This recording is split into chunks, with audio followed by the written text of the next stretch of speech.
Assalamualaikum warahmatullahi wabarakatuh. Perkenalkan, nama saya Ali Harunisa dari kelas 10 IPS 3 nomor urut 1. Di sini saya akan menceritakan biografi tentang Marie Curie. Maria Salomea Sklodowska Curie atau biasa disebut Marie Curie. Ia lahir di Warsawa, Polandia pada 7 November 1867. Ayahnya bernama Władysław, adalah seorang instruktur matematika dan fisika. Ibunya bernama Bronislawa, juga berprofesi sebagai guru.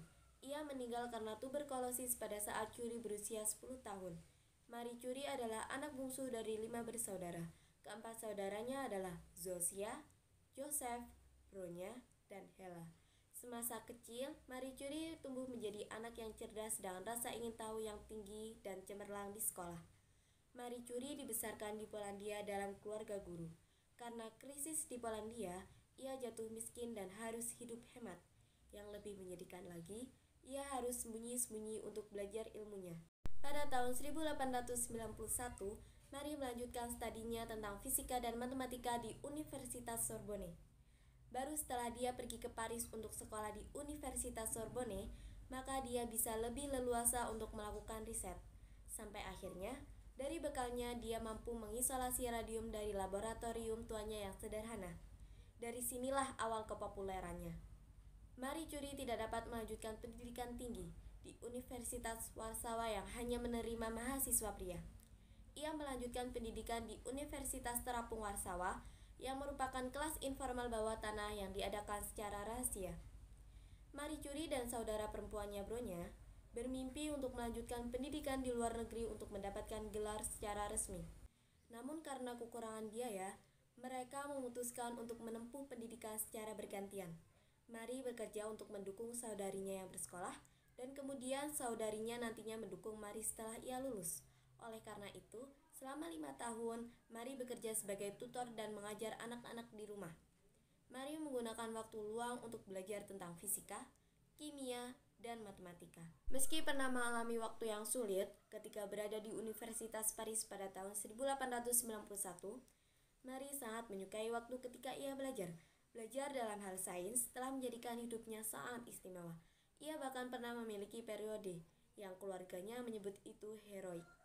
Ia sendiri pernah menyatakan, kehidupan ini menyakitkan dari sudut pandang tertentu. Memiliki untuk semua itu menjadi pesona yang nyata bagi saya. Tahun 1891, Marie Curie akhirnya bisa melanjutkan pendidikan di Universitas Sorbonne Paris.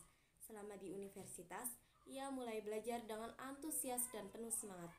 Namun karena kekurangan biaya, sehari-hari ia hanya makan roti, mentega, dan teh, yang kemudian menyebabkan kesehatannya kadang memburuk. Marie Curie meraih gelar master di bidang fisika pada tahun 1893 dan kemudian master di bidang matematika pada tahun berikutnya. Marie Curie adalah wanita pertama yang meraih hadiah Nobel dan orang pertama yang memenangi 2 hadiah Nobel dalam 2 bidang berbeda. Ia adalah salah satu peneliti terpenting dalam bidang radiasi dan efeknya sebagai perintis radiologi. Marie Curie adalah perintis dalam bidang radiologi dan pemenang hadiah Nobel 2 kali, yakni fisika pada tahun 1903 dan kimia pada tahun 1911. Ia mendirikan Curie Institute. Bersama dengan suaminya Pierre Curie, ia menemukan unsur radium. Marie Curie bersama suaminya dan Henri Becquerel meraih hadiah Nobel Fisika pada tahun 1903 untuk karya mereka tentang radioaktivitas. Mereka kemudian menggunakan uang hadiah untuk melanjutkan penelitian. Dengan kemenangan ini, Marie Curie kemudian juga mendapat reputasi internasional atas usahanya di bidang ilmu pengetahuan. Catatan miliknya berisi tentang radioaktif. Sampai baru-baru ini, seorang cucu perempuannya mendokumentasinya. Marie Curie mengunjungi Polandia untuk yang terakhir kalinya pada awal tahun 1934. Ia tak mengetahui bahaya zat radioaktif saat mencoba mengisolasinya, sehingga terlalu sering melakukan kontak langsung dengan unsur-unsur tersebut. Radiasi sinar radium yang berlebih memberi dampak negatif bagi tubuhnya. Ia mengidap anemia.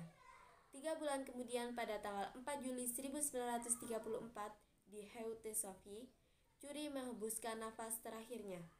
Dunia kehilangan seorang wanita tangguh yang berjasa pada pengembangan pengetahuan dan kemanusiaan. Sekian dari saya, terima kasih. Wassalamualaikum warahmatullahi wabarakatuh.